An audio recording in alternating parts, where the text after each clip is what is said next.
Ready to go? Yep.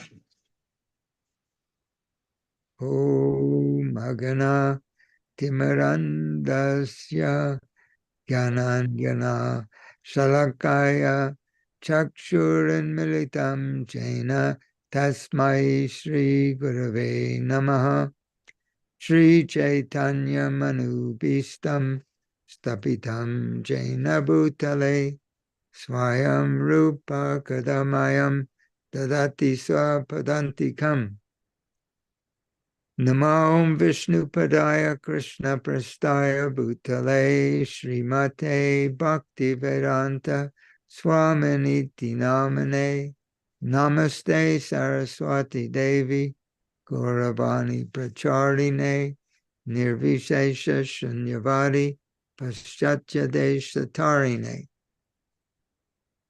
Namo Mahabhadanaya Krishna Prema Pradayate Krishnaya Krishna Chaitanya Namane Gauratashe Namaha Namo Brahmanaya Devaya Go Brahmanya Hitaya Cha Jagaditai Krishnaya Govindaya Namo Namaha.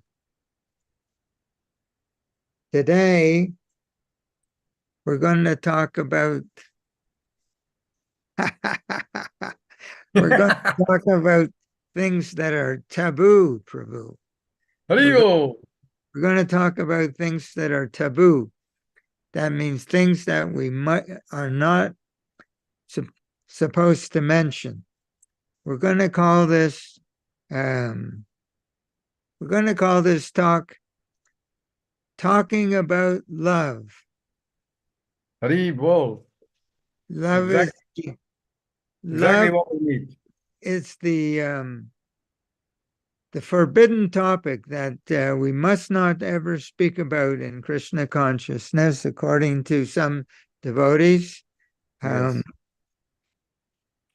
I was reading in Teachings of Lord Chaitanya. I have one 1968 edition of where Srila Prabhupada writes something.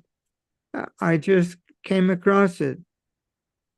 Krishna must have guided me in that direction. He's in charge of everything. He says, generally, this is from chapter 12 called The Devotee. We're talking about the devotee. Generally, in devotional service, one should accept the following principles. One is to take shelter of a bona fide spiritual master.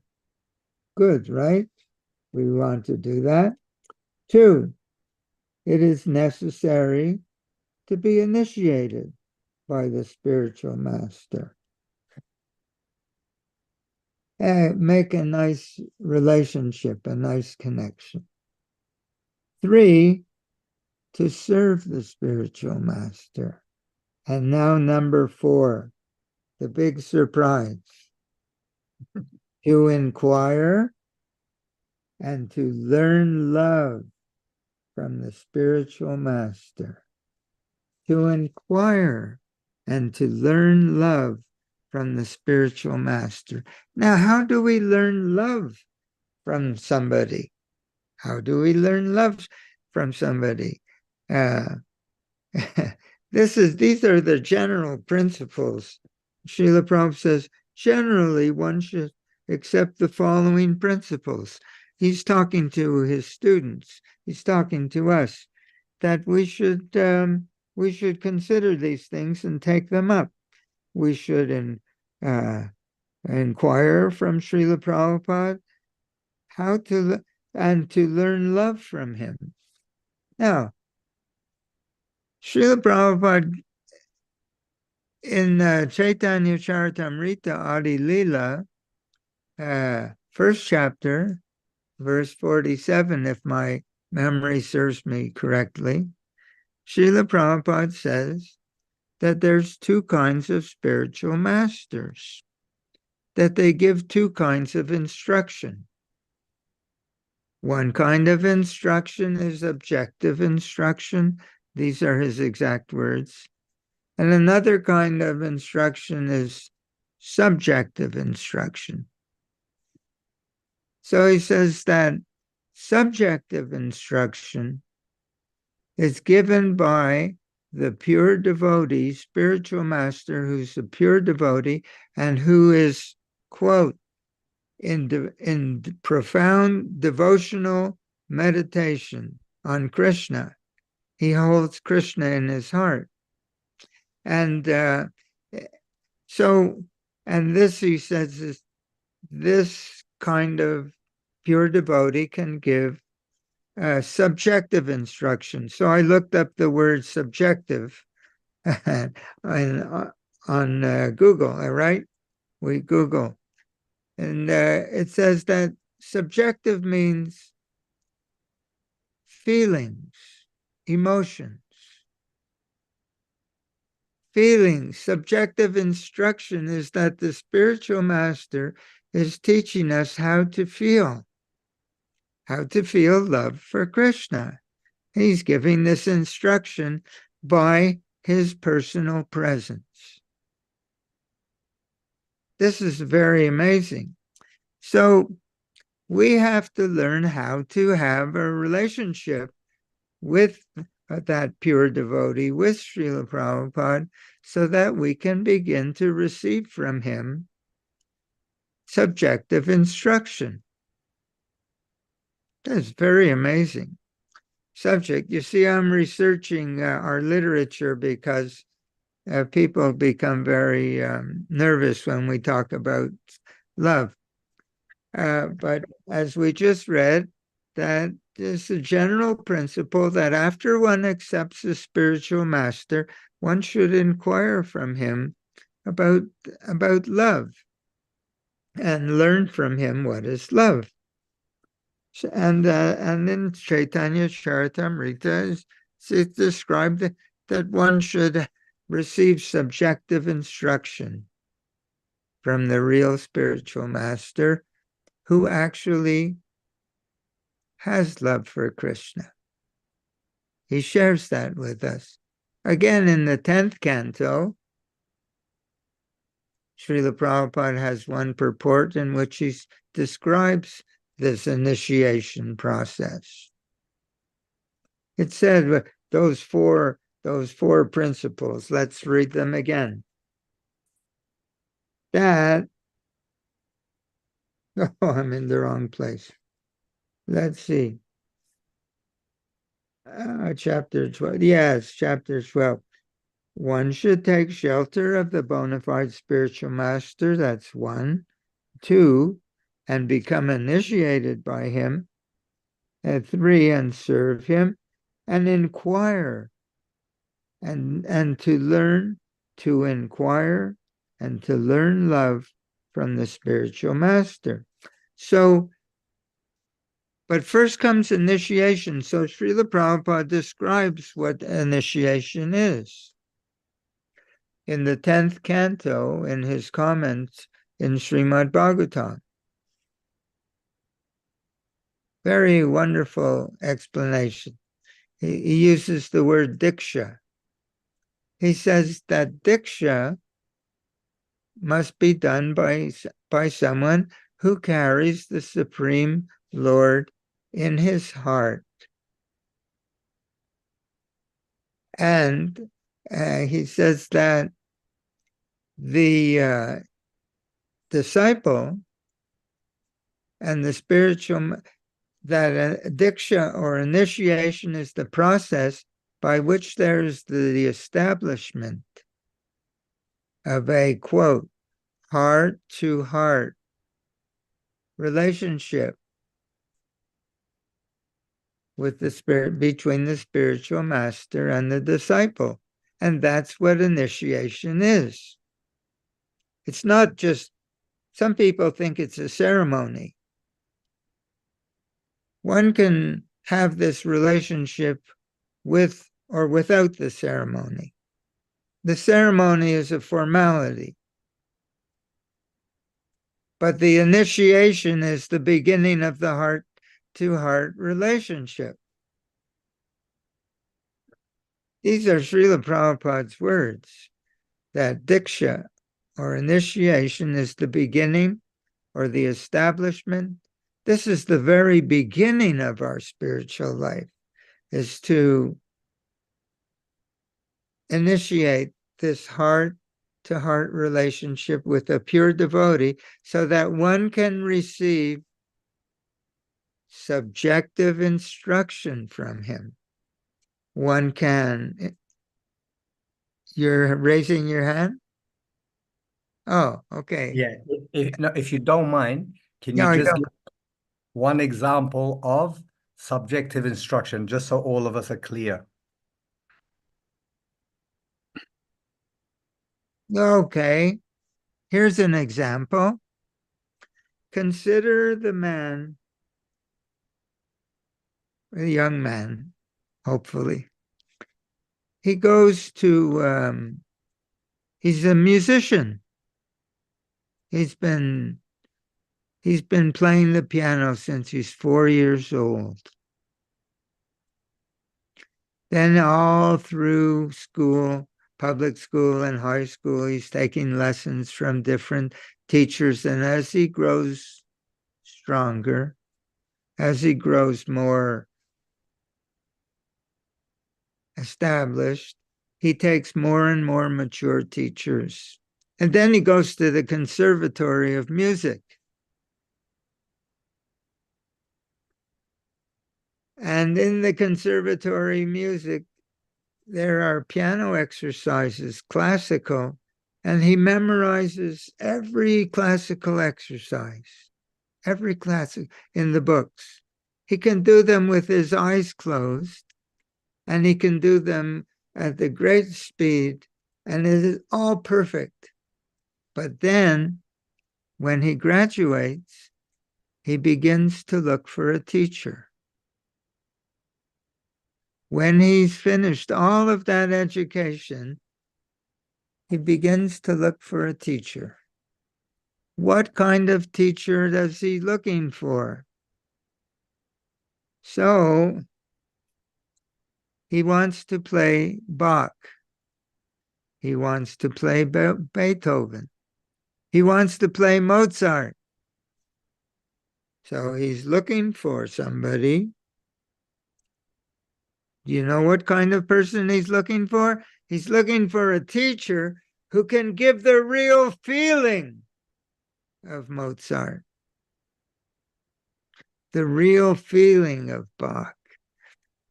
In other words, there he's looking for a teacher who's coming in a disciplic succession of teachers going back to Mozart. So Srila Prabhupada explains that this is how Lord Chaitanya taught love of Krishna. He says in Chaitanya Charitamrita, chapter 4, Adi Lila, as he explained, I will teach this devotional service by practicing it myself. And when he would dance in public, everyone was overwhelmed with imbibing these feelings of love of Krishna from Lord Chaitanya's demonstration, practical demonstration. So, as Srila Prabhupada says, well, that's all very good. He writes, one might say, that's really good, but that was 500 years ago. How can we learn this love of Krishna from Lord Chaitanya today?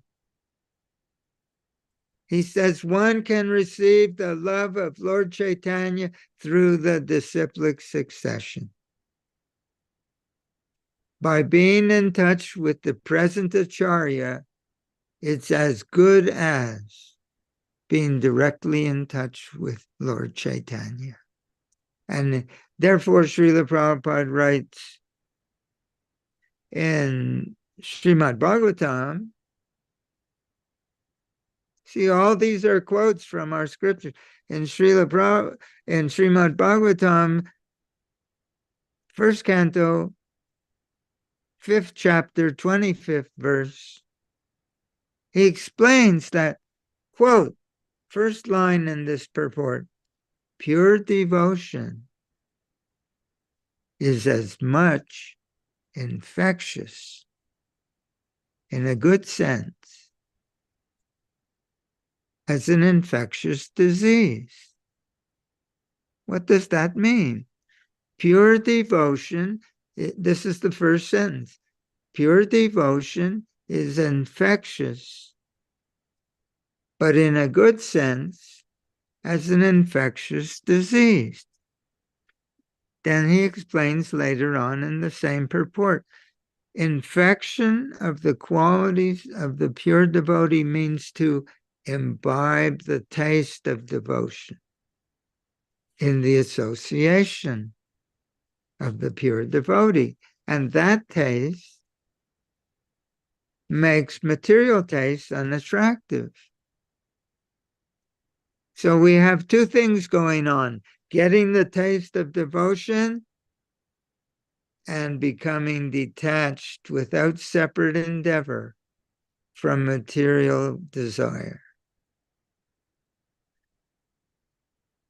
Becoming infected with the qualities of the pure devotee means to imbibe the taste of devotion in the association of the pure devotee, and that makes all material tastes unattractive. And this we sing every morning. Prema bhakti yaha hoite avidya vinashayate. That from him, this love of Krishna emanates, just like sunshine emanates from the sun. And if we can catch it, avidya vinashayate, by him, our ignorance is destroyed, our material desires. This is the secret of anartha nivritti. So, whether we call it inquiring about love from the spiritual master, or we call it prema bhakti, from him ecstatic prem emanates. And if we catch it, our ignorance is destroyed. Or if we say that pure devotion is infectious, like an infectious disease, and we have to catch it from someone who has it. Or if we say that association, Nectar of Devotion, chapter 12, it's like association is like a crystal stone, like a mirror that reflects whatever is placed before it. And if our hearts, like a mirror, are clean, our hearts can reflect the qualities, the devotional qualities of the pure devotee. So whether we call it a process of reflection, or whether we call it a process of infection, whatever we call it, and whether we call it to inquire about love from the pure devotee who has this love, whether we call it heart-to-heart relationship with the pure devotee, they're all different ways of saying that we have to have, or whether we call it subjective instruction.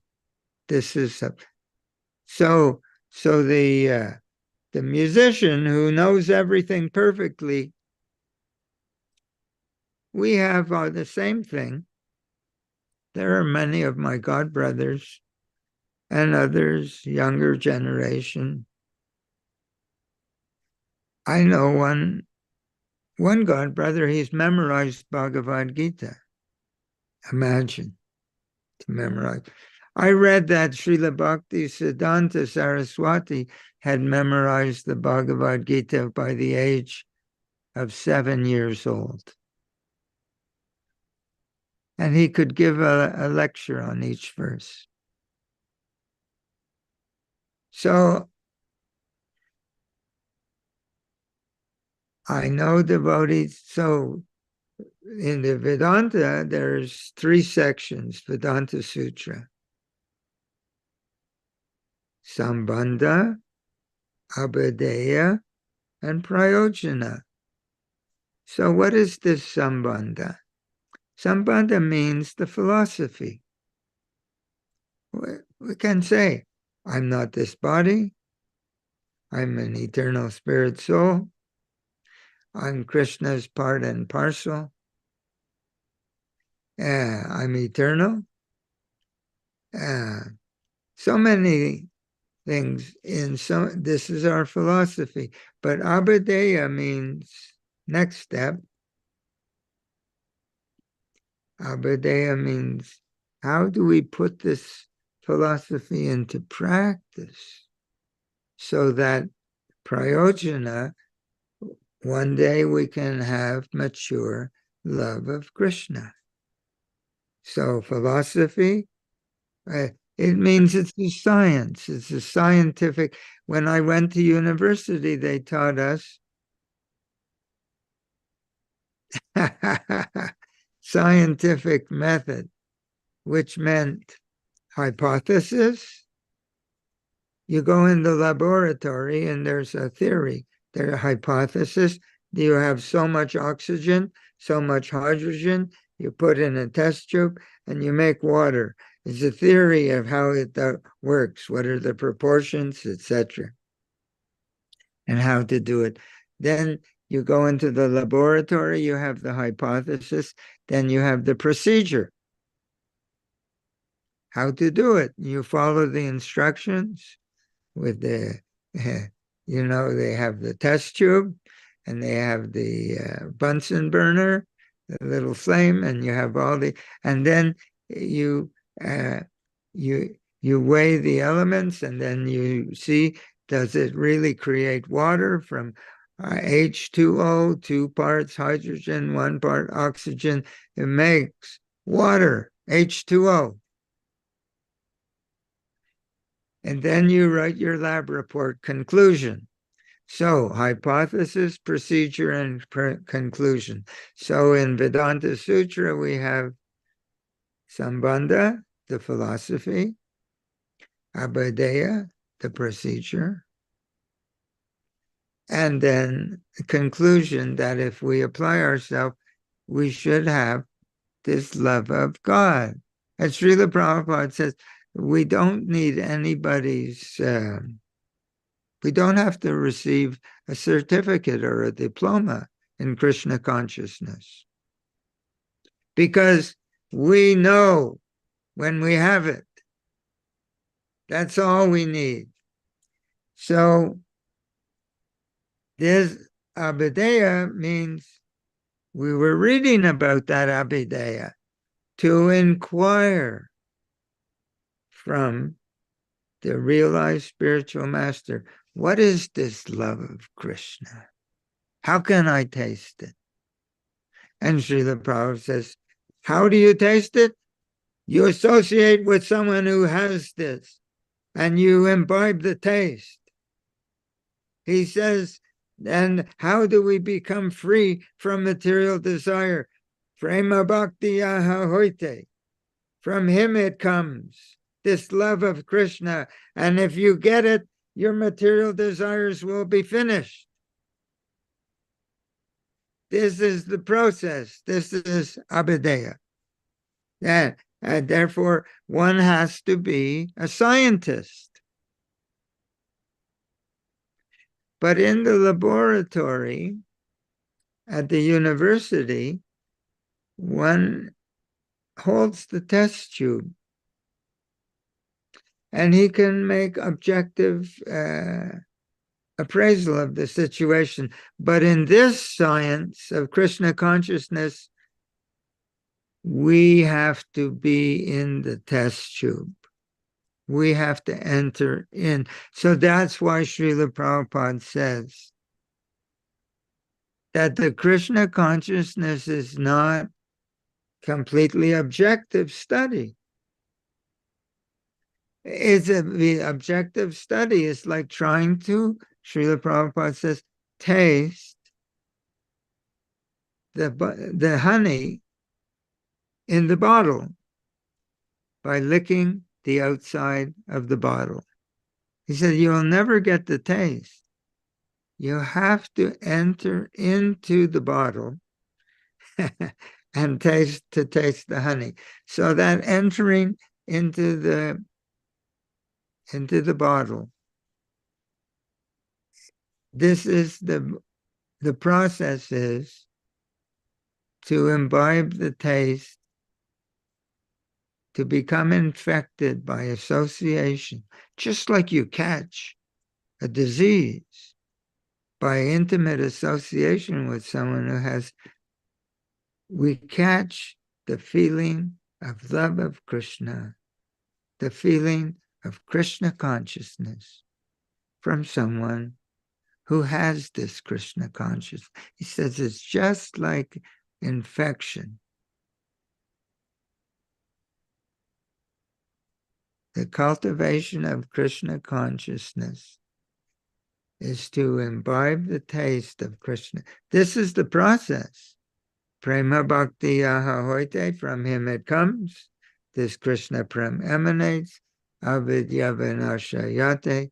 And this is the only way that our ignorance is to be destroyed. This is the only way. Then Srila Prabhupada gives another example. We were talking, he said, this intimate heart-to-heart relationship, he says, with someone who has Krishna in his heart. So he says, yeah, I had an idea. Evaporate. So why does Srila Prabhupada want us to become Brahminical? Oh yes, the example was there in the 12th chapter of Nectar of Devotion. He gives another example, gives another practical example of how one becomes Krishna conscious, how one, because Krishna consciousness, what is Krishna? It's a kind of consciousness. Instead of material consciousness, it's Krishna consciousness. So what is Krishna consciousness? Krishna consciousness is feeling love for Krishna and without having any desire for anything in return. This is the first sentence in the Nectar of Devotion. The Nectar of Devotion, the whole book, the first sentence describes what is this consciousness. It's wanting to please Krishna without wanting anything in return. Because in all the religions on this planet, people are approaching God. They want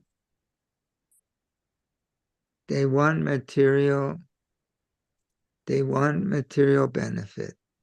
Please give me the bread, daily bread. Please give me good job. Please give me better income. Please give me good health. Please help me fight my enemies. Please give me, give me, give me. So this is not pure devotion. This is devotion as long as I'm getting something in return. But that's not devotion. Srila Prabhupada says that's business. It's a business deal. If I worship you and if you give me what I want, I'll worship you. So Krishna consciousness is a different kind of consciousness. It's a consciousness of only wanting Krishna's pleasure. Imagine wanting somebody else's pleasure instead of your own.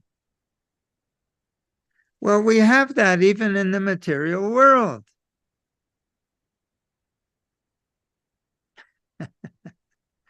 What are you doing? Are you typing something? Prahlad just came. Uh-huh. Hi, Prahlad. So I'm asking him if he wishes to put his video on. It's better. Yeah. So we have this, call it a phenomenon. We have this attitude, even in the material world.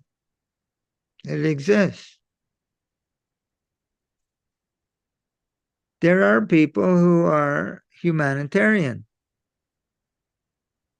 There are people who are very wealthy men, very wealthy, multi-billionaire, maybe trillionaire. He's a philanthropist. He gives donations. He opens a hospital for people who need hospital. He builds a school, big, buys a city block, puts all this structure on it, and he pays for it so that people can have education. There are people who get supply clothing for the people who need clothing, food for people who need food, education for people who need, and then hospitals. They open hospitals. So the hospitals, food, education, clothes. Why do they do this? Because they're taking pleasure. They're taking pleasure, but not in their own sense gratification, not self-centered pleasure, but they're taking pleasure in the happiness and well-being of others. Imagine, there are doctors. There are doctors who, a doctor today can do brain surgery and get $500,000 for one operation. The doctors can become fabulously wealthy. But there are doctors who put all this consideration aside and they go to the third world just so that they can give medical attention to people who need it. And they're not going to make any profit. They're just going to have what they need to live. Why? Because they feel a kind of happiness in their own heart, a pleasure in being of service to other. This is what love is. Love simply means taking pleasure in the happiness and well-being of others. So Srila Prabhupada says that this love exists in the material world. People have this same affection for family, friendship, and love. Srila Prabhupada then he talks about nationality. They want to serve their country. There are people who want to protect the environment. They're taking pleasure in being of service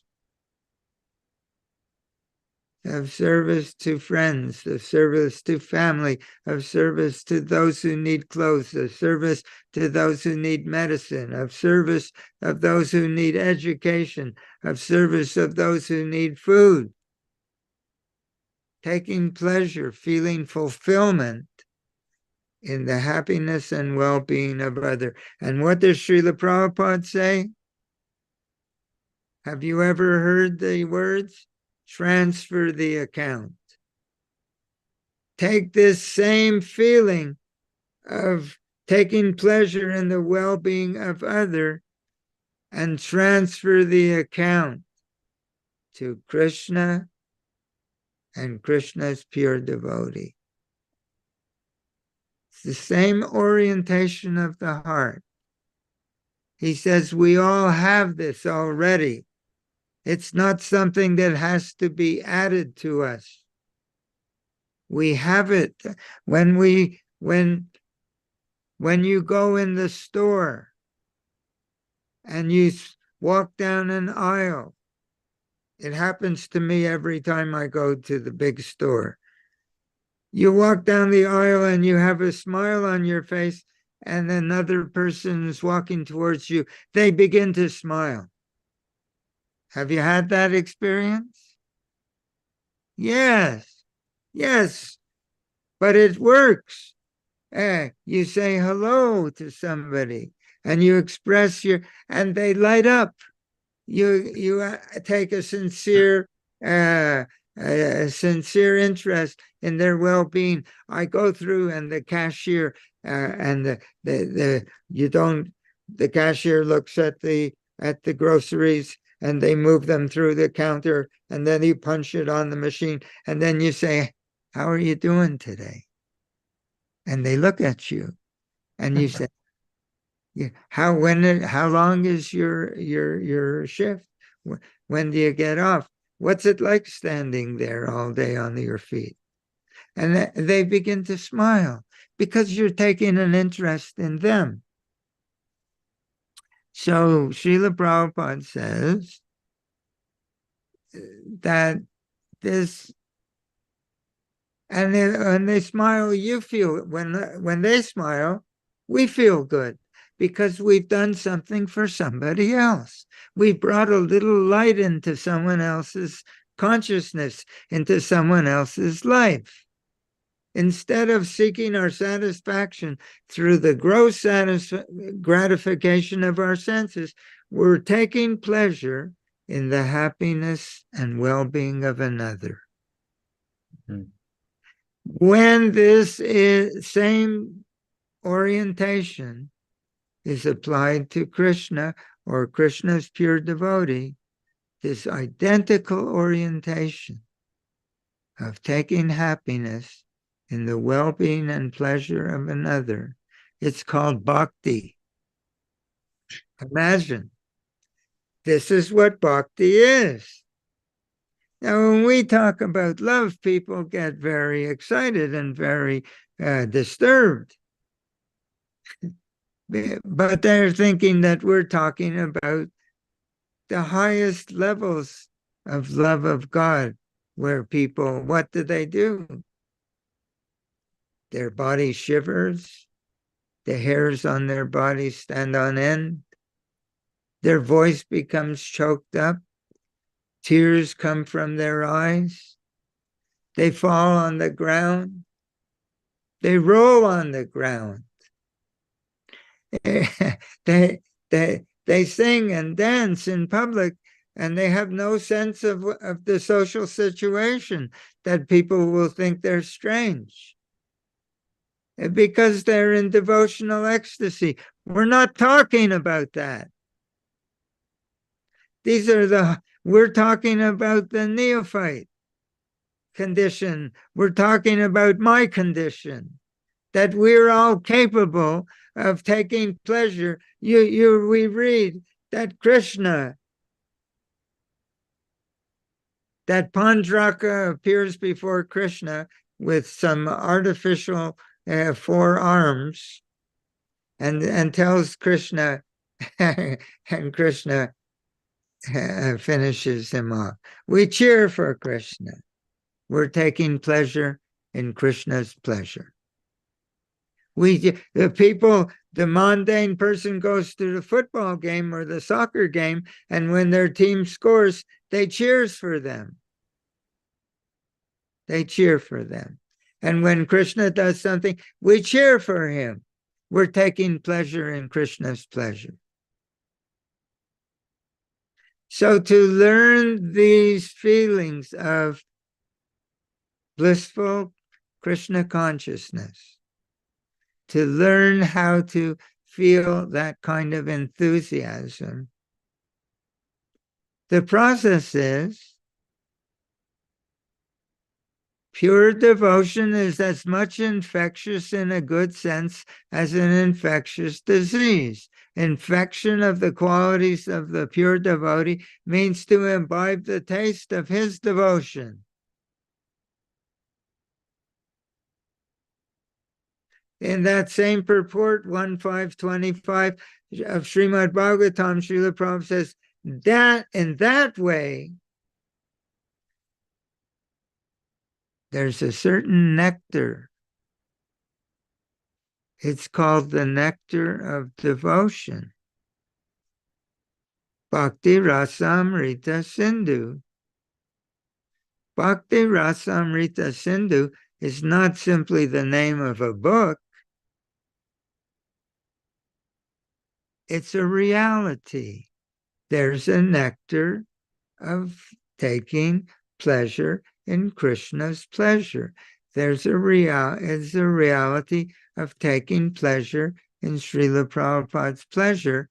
It's called taking pleasure in Srila Prabhupada's pleasure is called devotion or bhakti. And as soon as we assume that attitude, we taste the nectar of devotion. It's not something that will come later. It's in the moment. It's in the instant of adopting that attitude of a personal attitude of wanting to please him. So therefore, Srila Prabhupada says, quote, one can be Krishna conscious in a second. It's not that they say, Srila Prabhupada talks about the people who think they have this idea. They have this idea. In material life, everything is a linear process, linear, sequential. If I do this, I'll get that. And if I do that, I'll get that. That's material. So he's thinking, oh, Srila Prabhupada. You know what Srila Prabhupada calls? Do you know this word sardonic? Sardonic means, how do we express sardonic? Cynical, making fun of something. Srila Prabhupada says in one lecture, I have it written down on my computer, talks about following the formula. He said, the formula, like we have a checklist. We do this, the instructions of the spiritual, we do this, we check it off, we do this, we do this, we do this, and we don't do this, and we don't. He says, following the formula. He says it doesn't work that way. It's not by following the formula. He says, by following the formula, something good will happen also. He says, quote, there one will experience a mitigation of the unwanted, superfluous miseries of material existence. That the process, the holy name is so powerful, it's Krishna himself. It's so powerful that if we engage in these activities of devotional service, Shravanam, Kirtanam, Smaranam, Vishnu, Archanam, Bandhanam, Padasevanam, Sakyam, Dasyam, Atma Nivedanam. Of course, these later stages are very, very advanced. But Shravanam, Kirtanam, Smaranam, hearing and chanting, deity worship. So he says they're so powerful that even if a person does them mechanically, he used this word, mechanical, there will be a mitigation that will feel some relief of our material anxiety. We'll feel uplifted.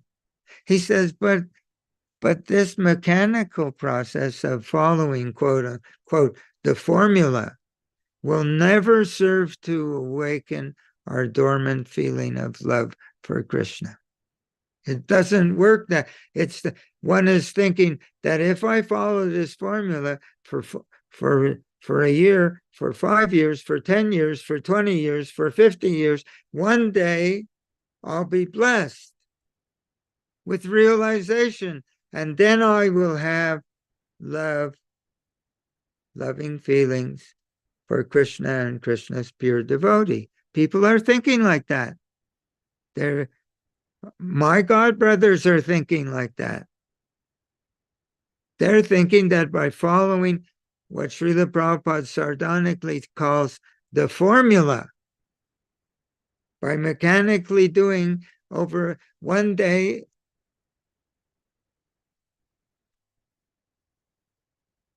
so to speak, a bolt of lightning is coming from the spiritual world and it'll strike me and I'll have realization. And then when I have realization, I'll have love of Krishna. And this is 100% backwards.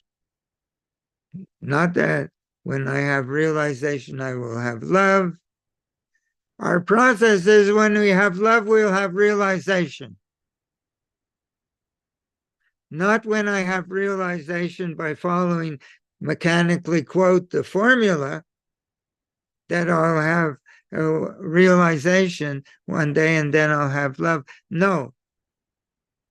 That's why it says that in Krishna consciousness, the means and the goal are one and the same. It doesn't mean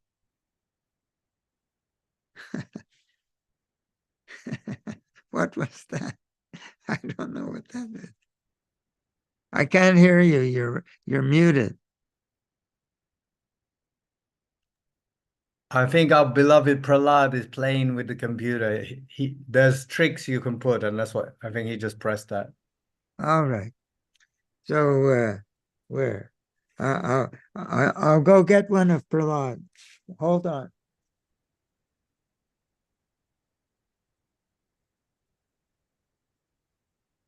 Prahlad Prabhu, you can open your camera. We are personalists. You want to see? This Madhusudan Prabhu also. This is transcendental Prabhu. Did you see Prahlad's balloons? Yes. One of them came through my computer. Wow. And it's the same color as your jumper, exactly. That's the way it works. So, so we were talking that Srila Prabhupada says that we have to engage in the spirit of devotion.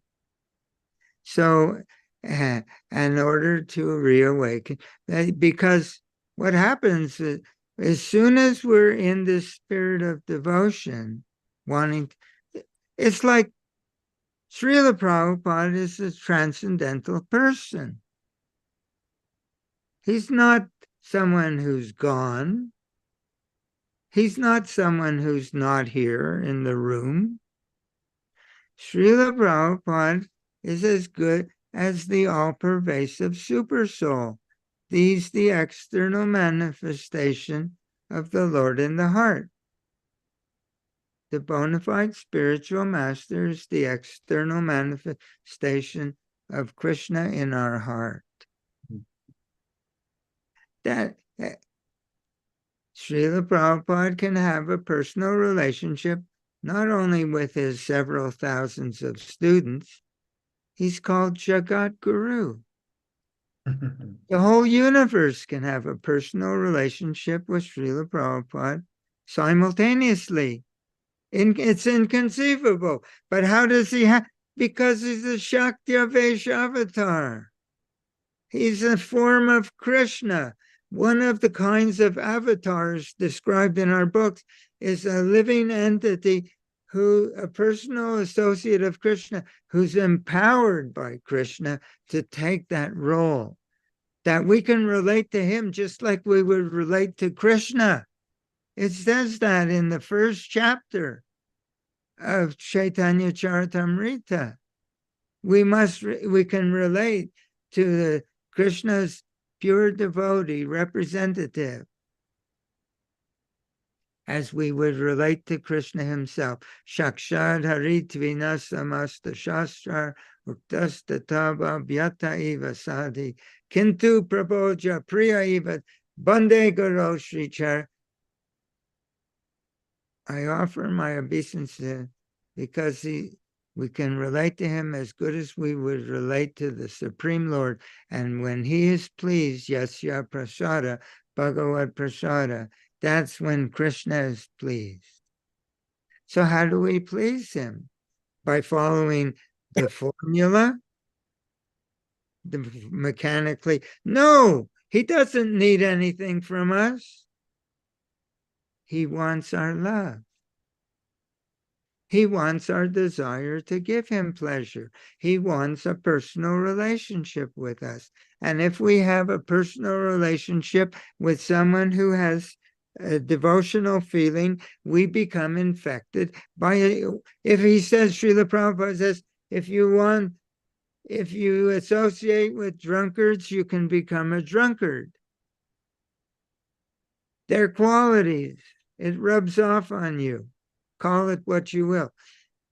If we want to develop love for Krishna, we have to associate with someone who has love of Krishna. We imbibe the taste.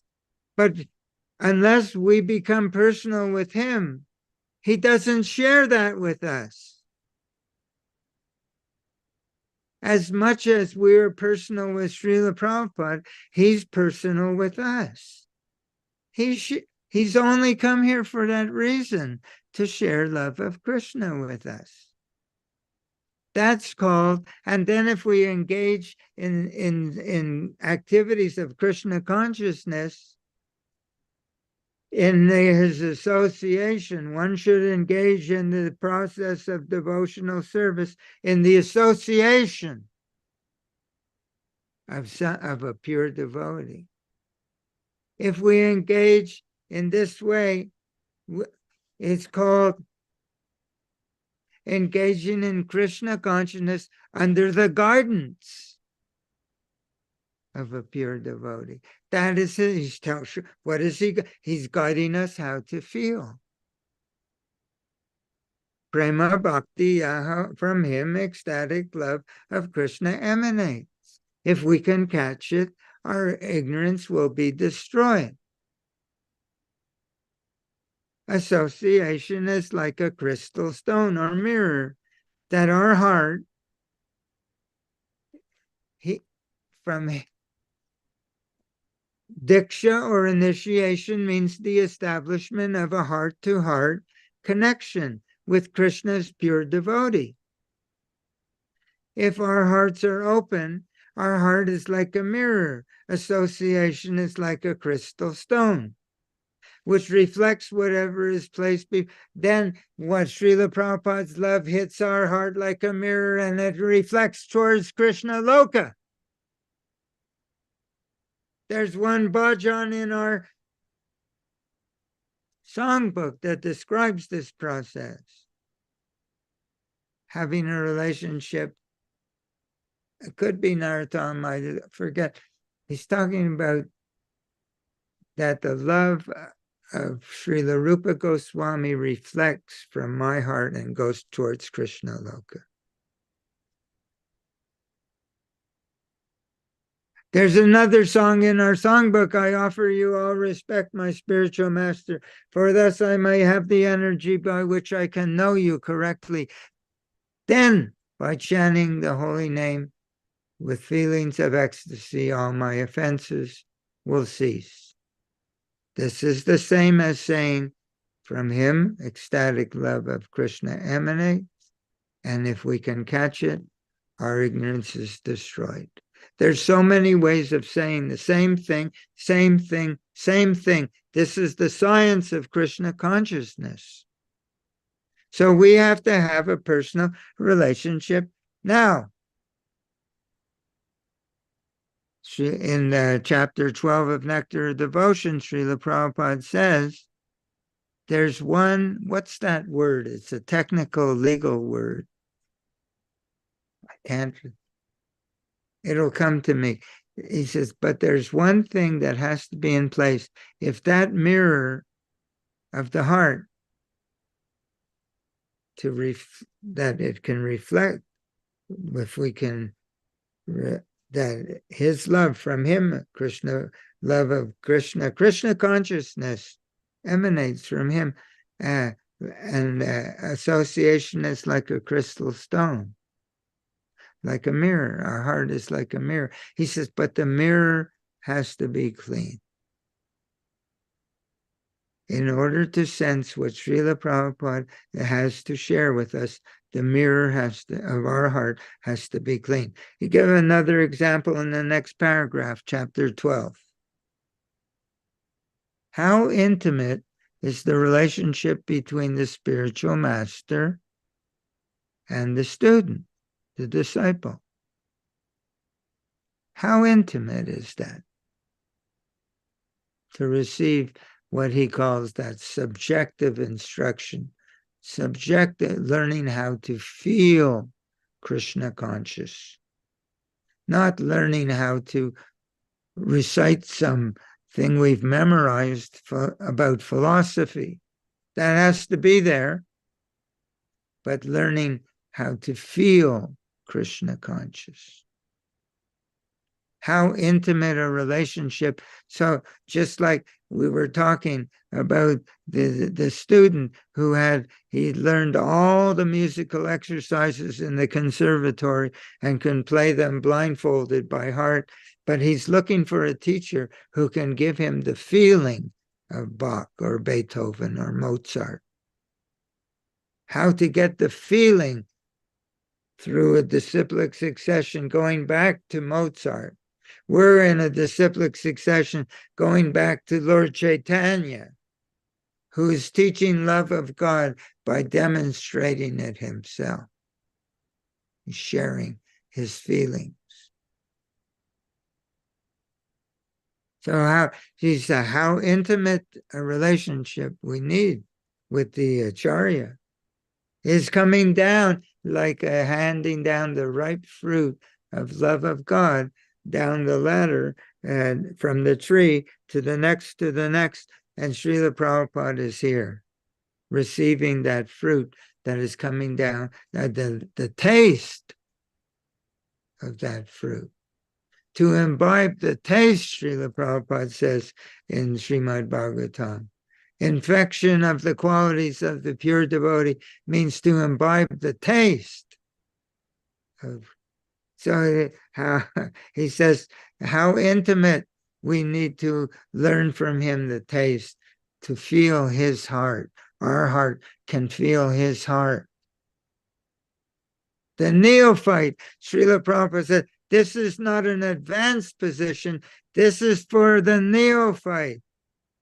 Look at 1.5.25, Srimad Bhagavatam, 1.5, and Srila Prabhupada writes, the neophyte devotee imbibes the taste of the Krishna consciousness of the pure devotee.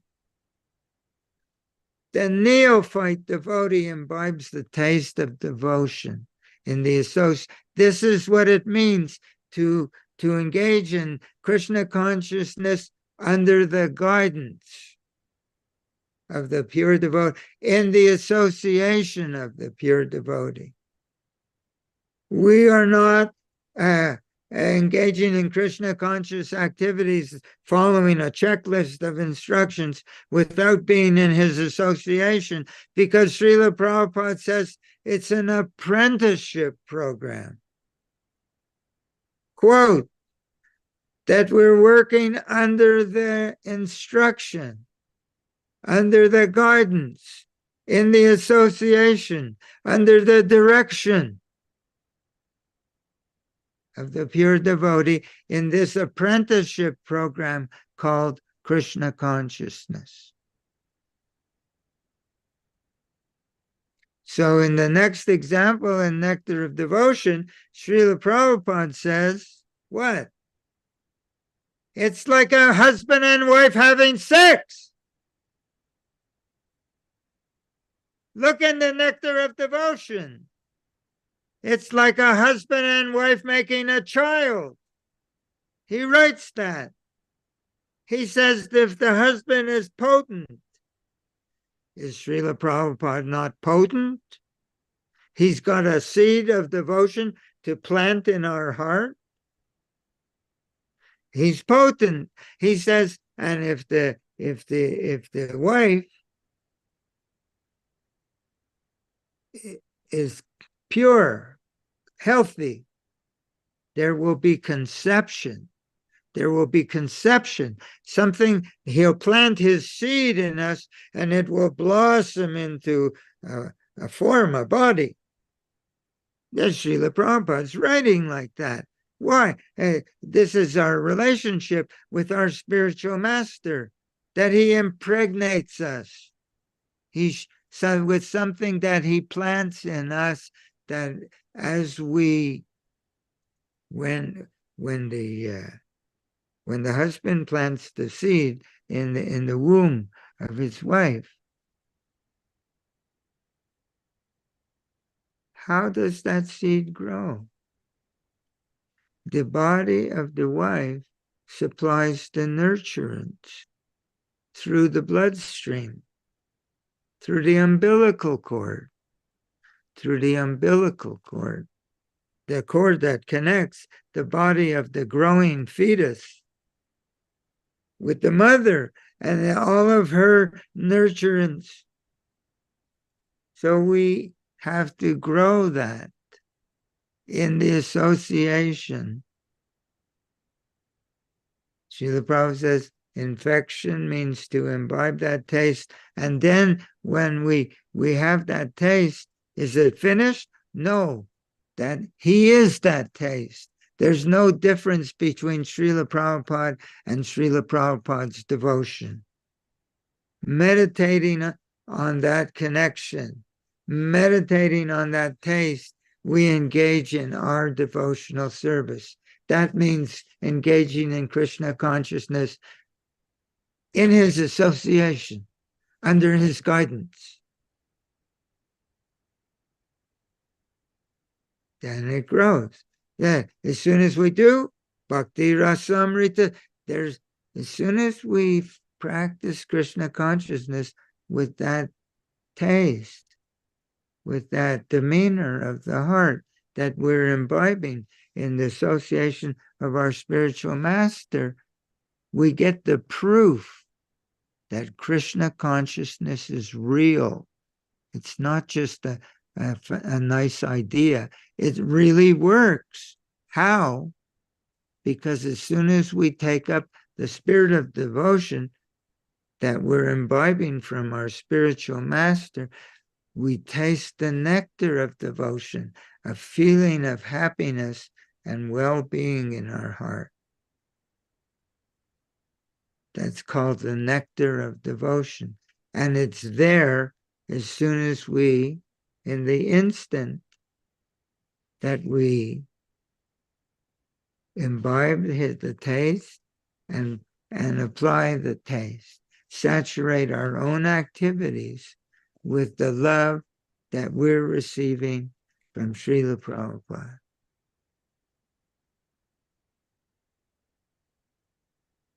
We taste the nectar of devotion, and that makes us what?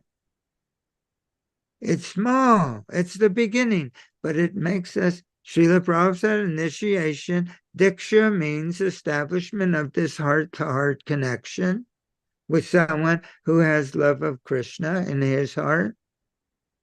That's how he defines Diksha. Not that the ceremony is okay, but the real initiation is to initiate means to begin. It means to begin this heart-to-heart connection. So he says, but the mirror of the heart has to be clean. The womb of the wife has to be pure. What does this mean? How do we have? What is this? And what do we have to do that our heart the mirror of my heart is clean enough that it can reflect, that it can receive and reflect Srila Prabhupada's Krishna consciousness in this apprenticeship program, where he's not teaching us apprentice how to fix pipes. He's not teaching us as apprentice how to do electrical wiring.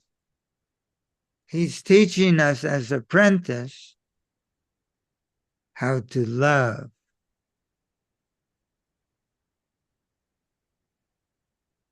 So he says, how? Therefore, we have what is called. Why does Srila Prabhupada say it is a Brahmana who can become a Vaishnava? It is a Brahmana who can become a Vaishnava. What does the Brahmana have that the ordinary materialistic person doesn't have? A person in the mode of passion and a person in the mode of ignorance, they are self-centered. They're not looking for the happiness of other.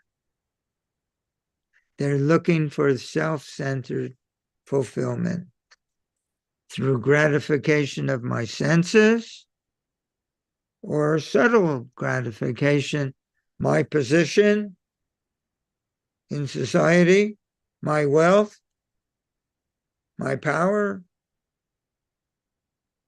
my fame, that publicly the public should adore me.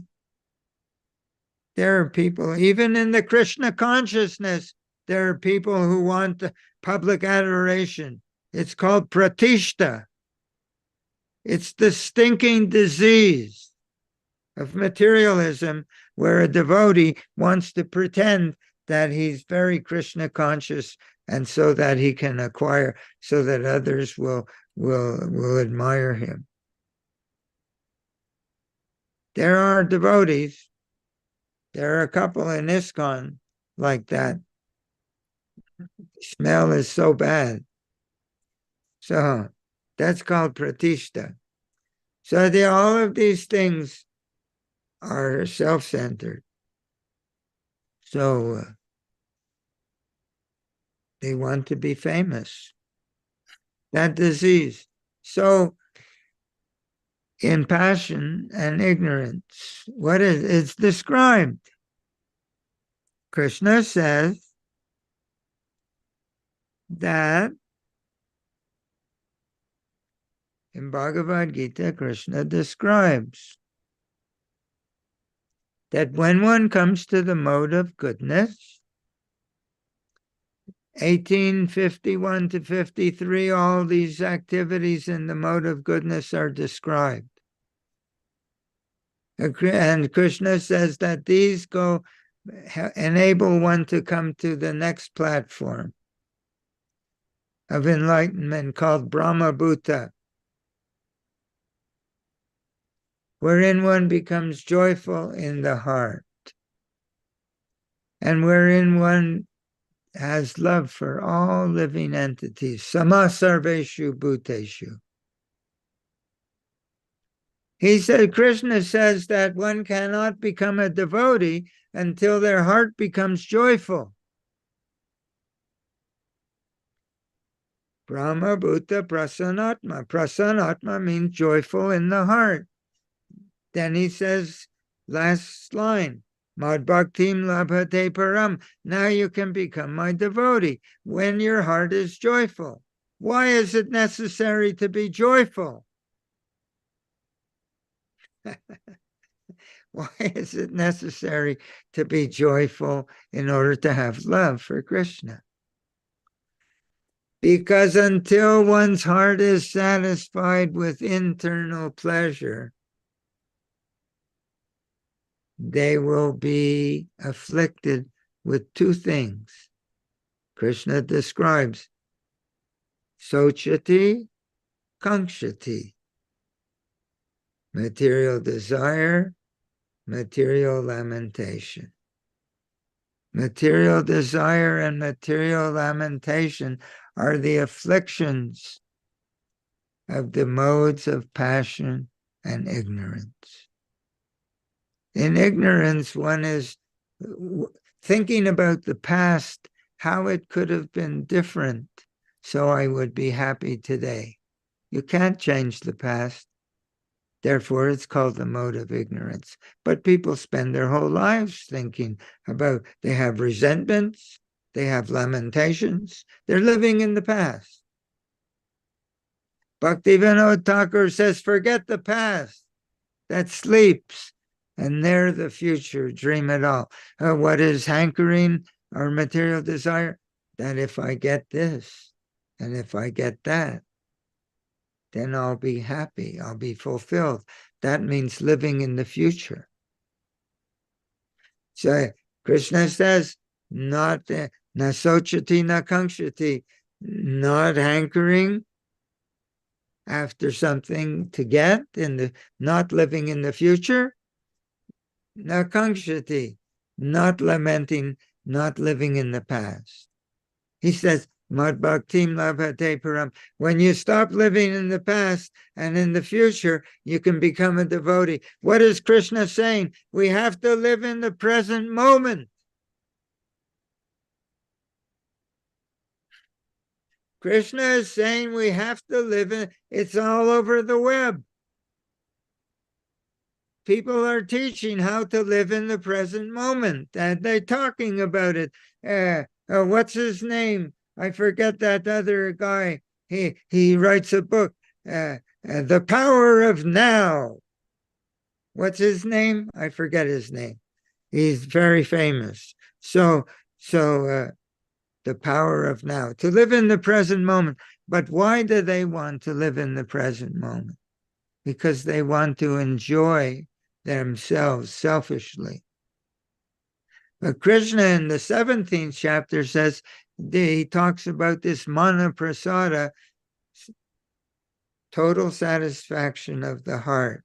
He says, you practice that in order to please the Supreme. These are Krishna's words in chapter 17, verse 17. If one were this prasanatma or mana prasada, what is Srila Prabhupada translates as serenity in the heart, this beautiful feeling of the first quality of the Brahman, 1842, is Shama, peace, peacefulness in the heart, total serenity in the heart, joyfulness in the heart. So Krishna says that if one can live in goodness, they can come to this position. So Krishna says in 1717 that this is the austerity of the mind in the mode of goodness. Word for word. Living in serenity, being totally satisfied in the moment, throwing away the thoughts and concerns of the past and the future, and just being self-satisfied, joyful, serene, and peaceful in the present moment. He said that is the austerity of the mind and the mode of goodness. That's the austerity of the mind in the mode of, this is how goodness means Brahminical life. This is how a Brahmin, a real Brahmin, it's not a piece of thread. It's not a piece of string you can buy for 10 cents. Brahminical life is to live in the present moment with a joyful heart. As a service, Krishna says, accept this to please me. If he says in 1717, if one practiced this serenity of the heart, this is the austerity of the mind in the mode of goodness. Austerity, you have to tapasya, you have to vairagya, you have to give up being a miserable person. That's your austerity. Our austerity is we have to give up being a miserable person and agree to become a happy person. That's our great austerity. Christians, we say, oh, how can I give up being a miserable person? I like it so much. So Krishna said, no, you give me, this is your austerity. You don't have to stand in melted water where the glacier turns into freezing water up to your neck. You don't have to sit surrounded in the 90-degree weather, surrounded by fires. You don't need to do that austerity. You have to do the austerity in the mode of goodness, the austerity of the mind, to give up your attachment to being fruitive and reaching out, thinking if I can get this, if I can get that, then I'll be happy. And giving up, thinking if only the past was different, now I'd be happy. And just being happy now. Therefore, Srila Prabhupada says, chant Hare Krishna and be happy. It's an instruction. It's an instruction. People tell me, what does it mean? They say, Srila Prabhupada's telling us that if we chant Hare Krishna, we'll become happy one day. No, he's saying, chant Hare Krishna and be happy. Now, then what does the person say? Oh, he says, you're putting your own interpretation on Srila Prabhupada's words. No, I'm quoting Srila Prabhupada. They're putting their interpretation on Srila Prabhupada's words. So, and they're accusing me. So as soon as one has to be joyful in order to become a devotee. He has to be fulfilled within himself. As soon as we become happy, whoever we encounter, we want to share it with them. When you're joyful, if you're near a God brother, you want to give him a hug. It's natural. Therefore, it is in the mode of goodness that all of these feelings like humanitarianism, philanthropy, etc., wanting to do good work, taking pleasure in the happiness of others. Before one can take pleasure in the happiness of others, their own heart has to be filled. They can't be hankering and lamenting. Because hankering and lamenting doesn't think about other, it only thinks about self. As soon as we come to goodness and we develop the feeling of taking pleasure in the happiness of others, Srila Prabhupada says, now we're qualified. We have that demeanor of the heart that we can transfer to Krishna and Krishna's pure devotee. Transfer the account. These feelings are already there. It's not something that has to be added to us as a benediction from outside. Transfer the account, quote unquote. But one has to first be in goodness. We have to be joyful. Why shouldn't we be joyful? Krishna consciousness, Srila Prabhupada said, is only a question of understanding and accepting. Understanding that I'm not this body. I'm spirit soul. The things of this world, I have no relationship with them. I can use them in Krishna's service. But gain and loss are there's no question of gain and loss, because everything I try to do, whether it appears by mundane appraisal to be a success or a failure, it's a success. Krishna is noting that we want trying to please him. There's never any loss. It's only gain. So to have this knowledge that I'm pure, Krishna is pure, as Srila Prabhupada said, what is this Brahma Bhuta? It's to have this complete conviction that I'm not this body. I'm pure spirit soul. I'm Krishna's eternal part and parcel. And that I am on my way out of the material world. If someone understands that, how can they not be joyful? All material problems solved. That's why Srila Prabhupada says it's only a question of understanding and accepting. Krishna consciousness is, so that real acceptance means joyful enthusiasm in the heart. Real acceptance is not with the mind saying, oh, I really like this philosophy. Very aesthetic. But now I have so many things on my to-do list, and I'm so upset because such and such happened yesterday. That's not acceptance. Acceptance is joyful enthusiasm. Srila Rupa Goswami, Nectar of Instruction, said the first quality necessary to become a devotee is acceptance. No, excuse me. The first quality to become a devotee is enthusiasm, utsahan. What is that enthusiasm based on? It's based on, then the next, it's confidence. Srila Prabhupada explains that it's not confidence in ourselves, it's confidence that this is a real process, that Krishna is receiving my devotion. So if one is confident and enthusiastic, he's joyful.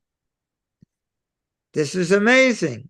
I don't even have to be good at anything. All I have to do is try to please Krishna. He doesn't need anything, but he wants my sincerity. It's not that we're following what did Srila Prabhupada call it? A formula of activities, and one day I'll be blessed.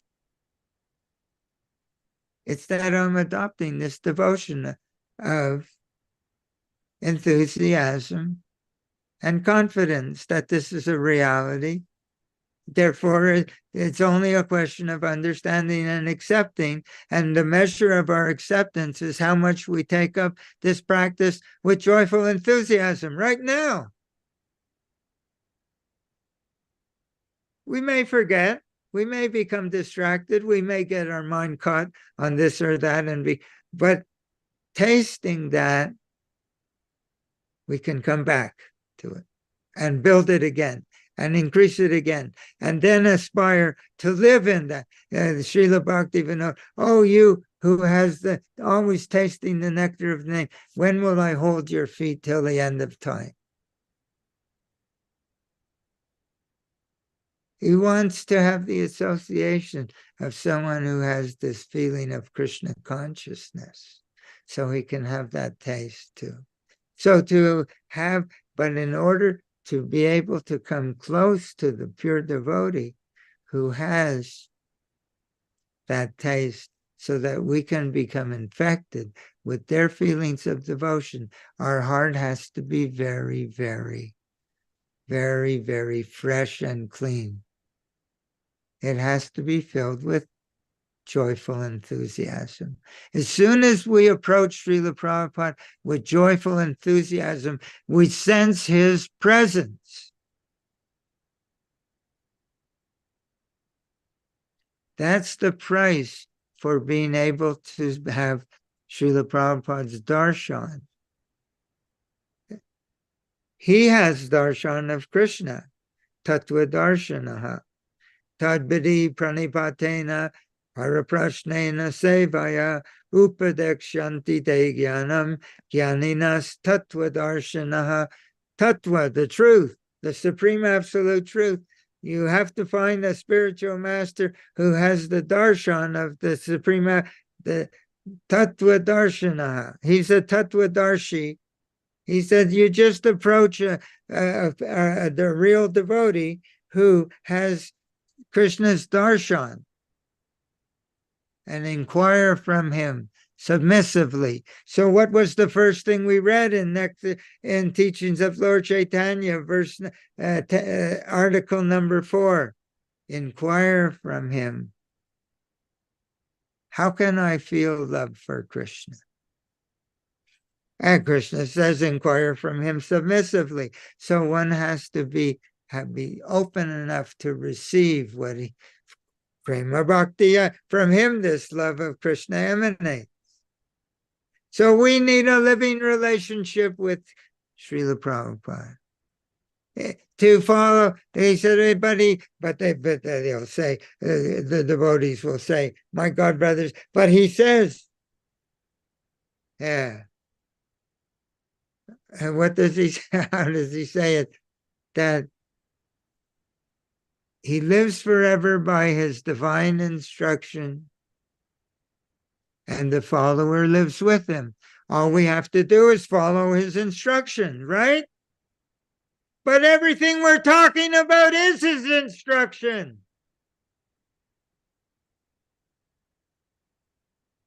No? Are we saying anything that's not his instruction? Why they put it in such a small category? So, we have to have a personal relationship with our spiritual master. And this is part of his instruction. We have to imbibe the taste of his devotion. And this is his instruction.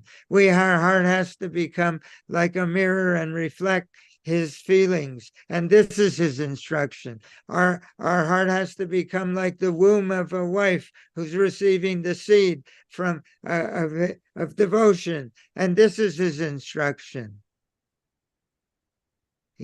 So we have to take the whole instruction, not just the part that we want, what Srila Prabhupada sarcastically and then cynically and sardonically refers to as the formula.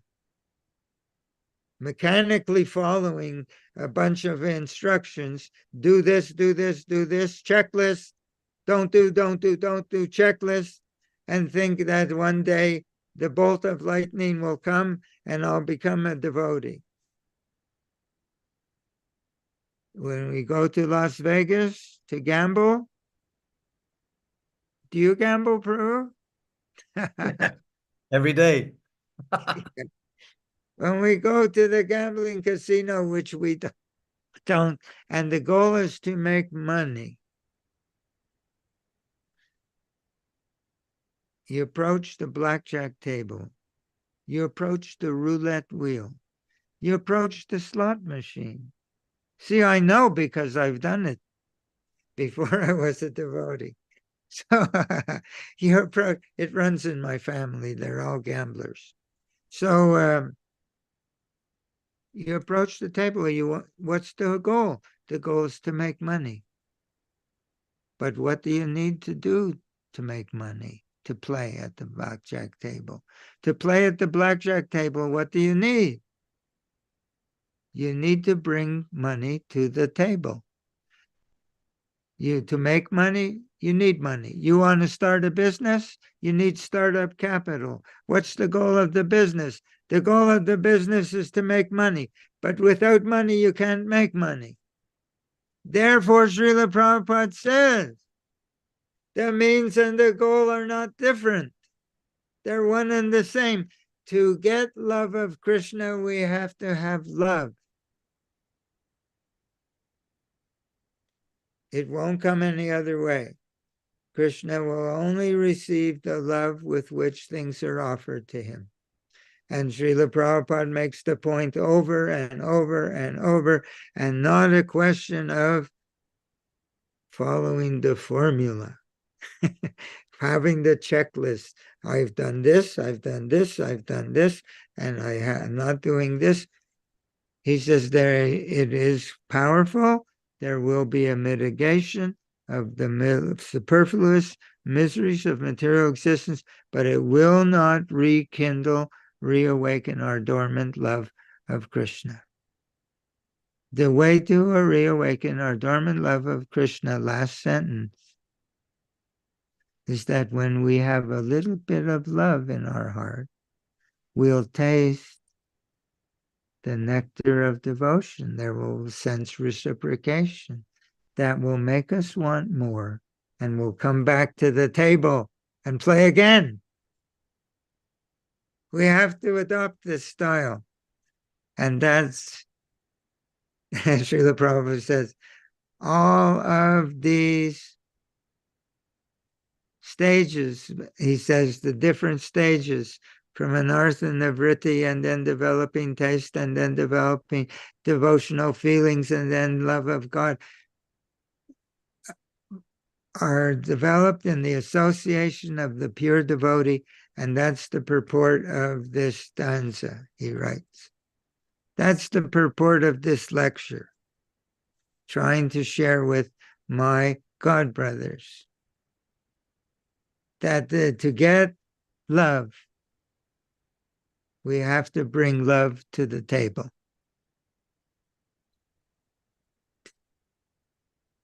So now it's time. Hare Krishna. We're working on it. Am I the finished product? No, I'm a neophyte devotee. I'm a neophyte devotee. But this is the process for the neophyte, and then the higher processes will evolve. Prabhu, can I ask you a question? Please. While you were talking, as usual, of course, it was very, very nice, very, very powerful. At one stage, as you were talking, I was thinking about the kind of Vedic, or what should be for everybody, is that the girl from her very young age is sent to the parents' house of her future husband. And there, the mother strictly teaches the girl what the husband likes, how he likes it done. And so she's preparing her to be the future wife of her son. Now, at that stage, she has no feelings for the son, for the future husband, let's say. So she's just going through the Vaidhi Bhakti path and following the checklist, wake up early, chant your rounds, follow the system. But by doing this, as far as Prabhupada, when we do that, we don't have love for Prabhupada. Absolutely, I don't have, and I didn't have love for Prabhupada. But I can feel, and I felt that as I'm doing it, Prabhupada is appreciated now. He's saying, okay, this boy is trying to wake up early, trying to do his rounds and follow and serve You're the... feeling that. Is that what you're... Yeah. No, well, yeah. Maybe I didn't consciously feel it at that time, but regardless of my side, from Prabhupada's side, he's saying, Yeah. oh, this boy is trying, okay, and he's giving something. I know what Prabhupada's giving. He's giving something enough for me to feel some kind of something going on, something reciprocating. And then, like, the girl is being trained up. So then later on, when the girl moves into the boy's house, they're married, let's say, even at that point, she still doesn't have love awakened to him. But there she starts to serve him directly, let's say, and have the feeling of love will gradually come. So is that the same with our process also? Because like you always talk. I'm in I'm in the same house as you. Let's go back to that house. The girl is 10 years old, okay? The astrologers have made the chart for the boy. He's 16, 18. And the girl, and they're seeing if they're compatible. The boy comes over to the house, and the parents, they've accepted him. They think it's a good match astrologically. They sit the boy down at the table, and they say to the daughter, they put some milk on the stove, put a little bit of, Salt. no, not so. They put a little sugar and what's that very nice cardamom? They grind up some cardamom, put in the milk, boil it, put a little sugar, and of course they should offer it on the altar first. And to Srila Prabhupada and Lord Chaitanya Krishna comes down from Radha and Krishna. Lord Chaitanya tastes the Mahaprasadam, goes down the disciplic succession. Srila Prabhupada tastes Lord Chaitanya's remnant, and then he says, now you take. So then the parents say, the daughter, what's her name now? Radha Devi. Radha Dasi. Okay? He says, okay, Radha Dasi. Take some of this milk, give to your future husband. Now, she's just a little girl. She's 10 years old. She's been raised by very loving parents, and she's very shy.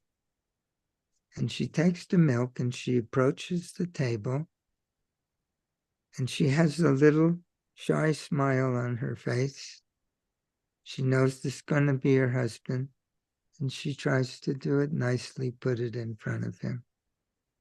You think she's doing it like a robot? No, but still, she has no feelings for the boy. How do you know? That's normal. It's not. I tell you, make an experiment. I tell you, because I worked in restaurants. I worked in hotels as a young boy. When you bring a dish to somebody to serve somebody, you cannot help feeling something. You cannot help wanting them to enjoy it. You can't help it. That girl is learning to love her husband so that by the time she moves in with him, she already loves him. She already accepts him as her husband. Yes. Actually, that's my question. That's what I said. Is like, so is the Vaidhi training, let's say, because we talk. So in other words, one can do Krishna consciousness like a robot. Oh, my balloon, you got away from me. One can do Krishna consciousness like a robot, but what keeps us going is the reciprocation.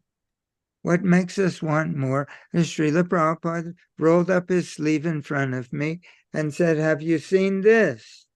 He was injecting addictive chemicals into his arm, pantomime. He said, Krishna consciousness is like that. We get a taste for it, and it makes us want more. So so that I understand that example. It's just like he lives forever by his divine instructions, and we only accept half of that statement, not when we leave out the other instructions. It is in the same way when the little girl is giving something to the man and she's feeling shy and she's got a shy smile on her face and she's embarrassed and she's shy, but she's feeling, as soon as she's giving something to him, she's feeling something in her heart. There's no, this is the way it works. That's why she's encouraged. The reason she's encouraged to serve the young man before moving into his house is because it will bring up loving feelings in her heart. Yes. As soon as one is sincere or the least bit personal, it's the personal. It's not that she's got a piece of paper that says, now he's my husband. It's official, what Srila Prabhupada called rubber stamp. She's actually having learning to have a relationship with him in which that feeling is being groomed, in which that feeling is being cultivated. And then when it's mature, she can live with him in total surrender and submission because she loves him. And so, and the very act of serving in a personal capacity rather than an official capacity brings up feelings of love in the heart. So we have to be personal is all we have to do with Srila Prabhupada. We don't have to be swooning when we try to please Srila Prabhupada. We don't have to have tears in our eyes. Our hair doesn't have to be standing on end. Our voice doesn't have to be choked up. We don't have to have shivering all over our body. We just have a sincere desire to please him.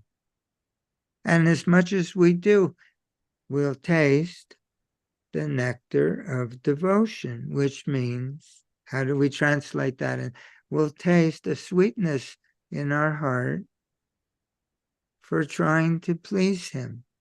As soon as we become personal, and to the degree that we become personal, we'll feel a sweetness in our heart.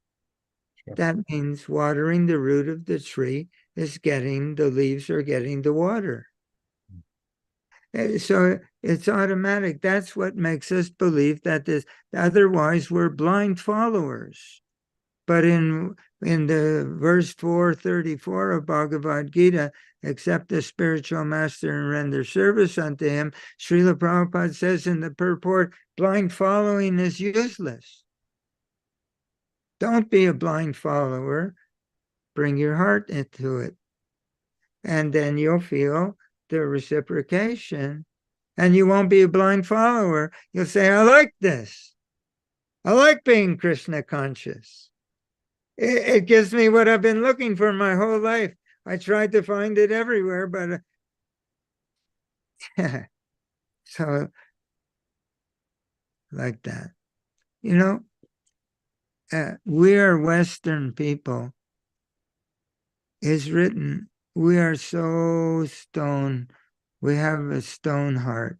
We have a steel frame heart. Why? Why does someone have you know that there are people in prison? People in prison. They have no conscience. When they can commit crime after crime because they have no feeling. They have why? Because of the way they grew up. Okay, so you and I, we're not prisoners. But actually, a clairvoyant person looked at me one time at a social gathering, and he looked at me and he said, you know what he said? He said, you have a spiritual teacher, don't you? I didn't ask him for that, but he was there. I said, yeah, I have a spiritual teacher. He said, if you hadn't had that spiritual teacher, by this time in your life, you would be one of three things. He said, you would be in prison, or you would be in an insane asylum, and number three, or you would be dead by now. Wow. Why? Because of the way I grew up, Prabhu. Because my heart is filled with pain and anger and frustration, and the conclusion that it's me first or else, or the hell with everything else. So people in the Western world, why is the heart closed? It's to protect us from our pain. It's been closed. You never hear this expression? I've been down so long, it seems like up to me. Have you ever heard anything like that? A person who's turned off, quote unquote, doesn't know it. It doesn't know it. It's like the heart is steel framed. Why do we steel frame the heart? To protect ourselves. from the pain of life. So we have to learn how to. Do you know that other spiritual disciplines, do you know what the Buddhists do? Of course, they're atheists. But do you know what they do? They meditate every day. There are different lineages. Metta, Karuna, Mudita, Upekkha. You know what metta means? Loving kindness. They meditate on loving kindness, how to be loving. Karuna. Karuna Sindhu, we have that Sanskrit. Ocean of mercy. Hey Krishna Karuna Sindhu Dinabandho Jagatpit. Ocean of mercy. So they meditate on compassion. Mudita, you know what mudita means? This is an amazing phrase. Sympathetic joy. You know what sympathetic joy means? It means taking pleasure in the happiness and well-being of others. Mm. They're learning this to soften their hearts. They don't know what to do with their love, but they're learning to be loving. We know what to do with our love, but we have no love. Our hearts are closed. We all need therapy. How to open the heart. So, Srila Prabhupada says, he's in this picture. I don't chant. When I chant japa, I chant in front of Srila Prabhupada's picture, big picture. And I try to please him. And then that picture becomes alive. And then I say, oh yeah, okay. During my day, I'm and my whatever, I get distracted. I'm fruitive. I have my to-do list? It's right on my kitchen table. I have a list of things to do today. Will I get this done? Did it succeed? Did I fail? Is this what happened yesterday? The way that guy talked to me? I know what will I do in the future? I'm living in the future and the past. I have to come back and learn to live in the present moment and open my heart and feel. I have to approach Srila Prabhupada with a feeling. What is that? What is that feeling? To accept myself as spirit soul. I'm Krishna's part and parcel. I'm pure spirit soul, and love is my real nature. And the only way I can feel it is I have to give up all my material conceptions and my material attachments to success, to failure, to victory, to defeat, to honor, to dishonor, to all this nonsense. It's all material. But if we approach Srila Prabhupada with a genuine proportion, that is, we approach him with sincerity, then we say, Srila will feel his reciprocation because he loves the holy name. So we can put a garland on Srila Prabhupada. We garland him with the sound vibration of the holy name, Hare Krishna, Hare Krishna, Krishna Krishna, Hare Hare. We do that every day. Anyone who does that every day, they will have moments. Maybe after one day, maybe after 1 week, maybe after 1 month. But keep trying to please him. You'll see that he's alive in that picture, and we'll feel it. And then we'll say, oh, I have a relationship with my spiritual master. Anyone can do that if they have. So that's called confidence. One is enthusiasm, and the other one is called confidence that this is a reality. And patience. Those are the first three that Rupa Goswami, Srila, he said, enthusiasm, confidence, patience. approach him with a joyful heart, with joyful enthusiasm. The more we approach Srila Prabhupada with joyful enthusiasm in that picture, the more we'll feel his reciprocation. That's the ticket. How to get into that picture and feel his presence, the more we approach him with joyful enthusiasm, the more we feel that we feel that's all it takes. That it's real. He's there. Otherwise, it's waving some incense sticks. What is that? A robot can do that. No, it's be personal, be personal, be personal. And then we'll feel his reciprocation. We're on our way because we'll want more. We'll become addicted like that. So we're all working on that. We all want that. So we have to make the experiment. Krishna consciousness is a science.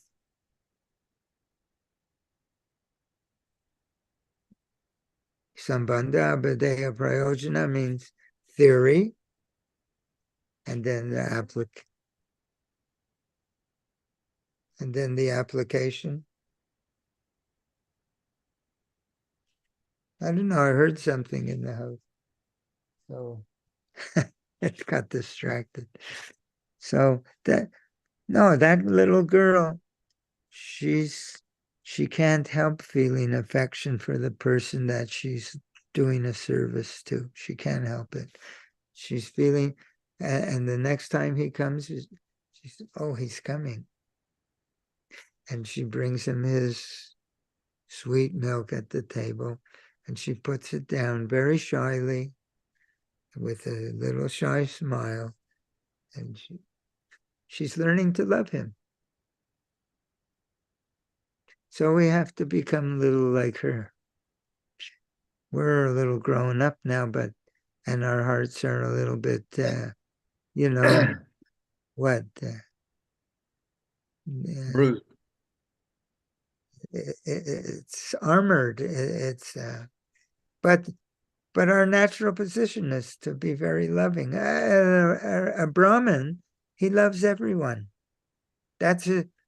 The learned sage sees with equal vision the dog eater, the elephant, the sage. He sees them all the same. He sees them as spirit soul. He accepts that. He overlooks, like Jesus says, don't hate the sin, not the sinner. You love everybody. They're suffering. I shouldn't take too much time. But Prahlad Madhusudan Prabhu, do any of you have any questions?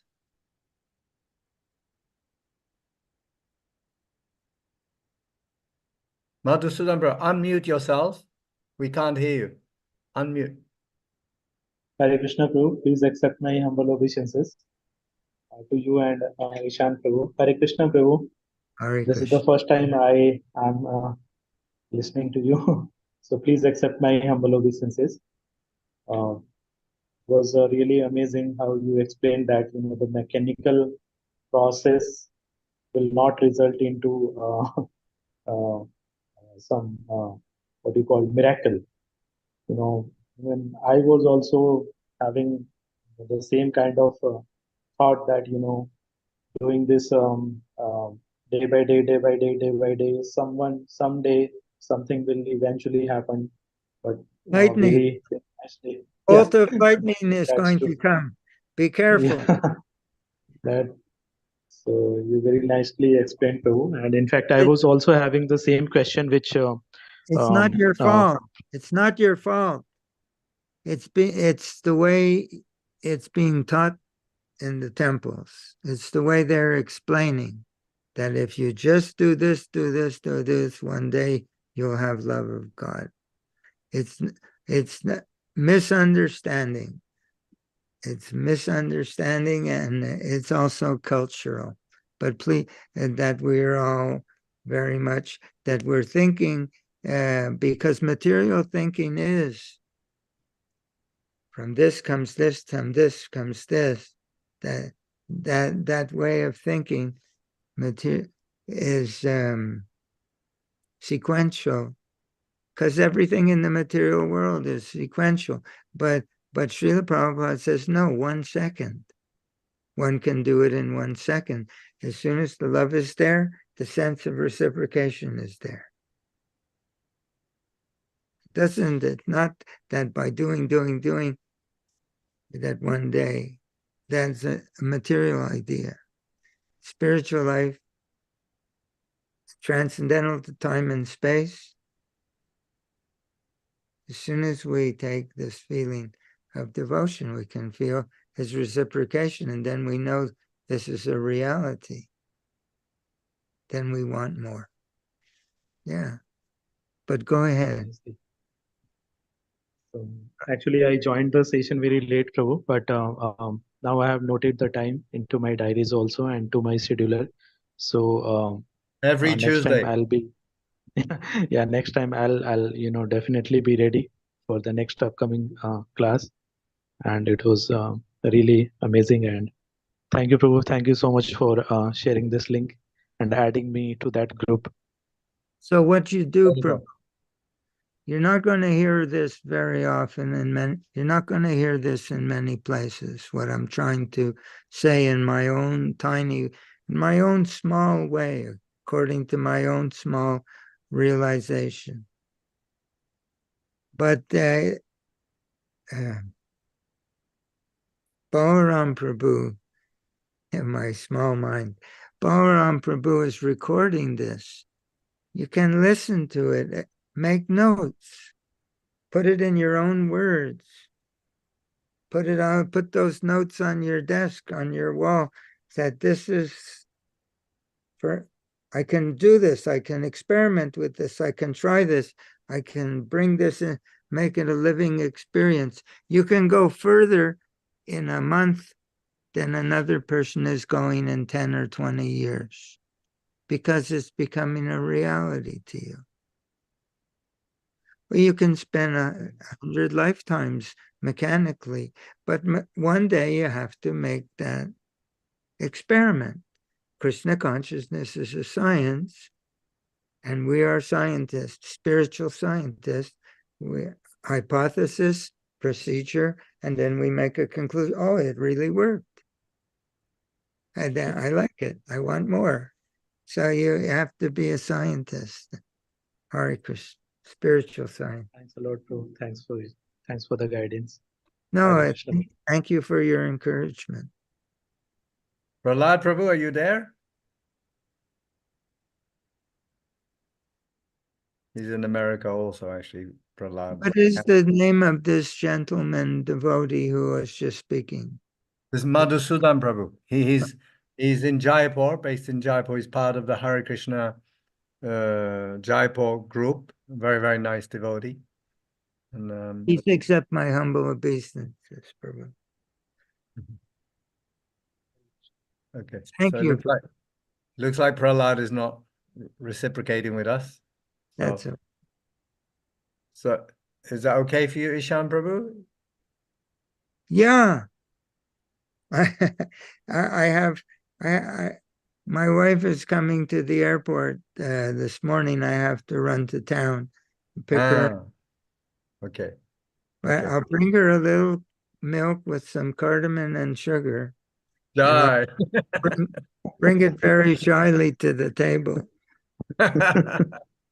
In Turkey, the reason I said salt is in Turkey, they invite the man to the girl's house, and the girl prepares coffee, not milk, and puts salt in it, a lot of salt, and she gives it to the boy.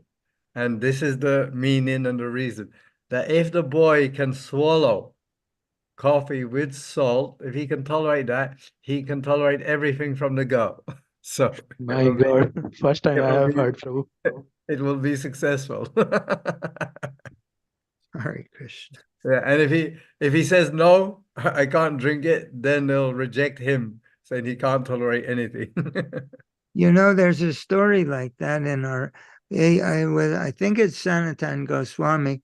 He was just taking some some dough like and making it soft with water, wheat, and throwing it on the coals. He was writing books for us. And Krishna, his deity, was saying to him, "You're giving this to me, and you can't you even give me a little salt?" And he was saying, "I'm a poor person. I'm living here alone in Vrindavan in the forest, and whatever I have, I give to you. So please accept what I have to offer." Yeah. Yeah. So, but even without salt, because the love is there, Exactly. Hare Krishna. Thank you so much, everybody. Hare Krishna. Looking forward to seeing you all next Tuesday. Have a wonderful day. Hare Krishna. Definitely, Prabhu. All glories to Hare Krishna. Prabhupada. All glories to Prabhu.